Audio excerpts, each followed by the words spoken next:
bastante gente para poder ainda, né? Vocês ajudam a segurar aí, por favor? Dá para eles ajudar? Segura Você assim, quer que eu fecha ajude? a mão. O que você sabe aí atrás? Ele é bonzinho. Ele não puxa, Não não. puxa não? Ah, tá bom então. A carinha que vai puxar. Não, ele... Bonzinho. Você fecha a mão forte, viu? Fecha a mão, filha. Aperta o mãozinho. Isso, assim. Aí sim, né? Só isso aqui, tá? Só um pouquinho.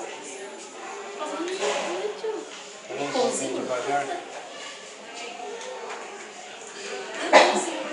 O pai dele vê o homem que tem em casa. Ah. Né, Lu?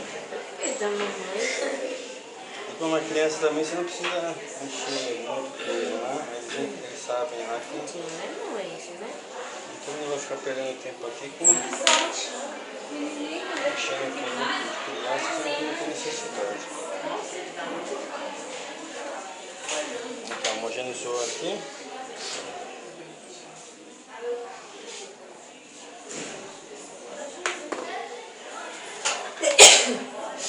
Vocês sabem garrotear?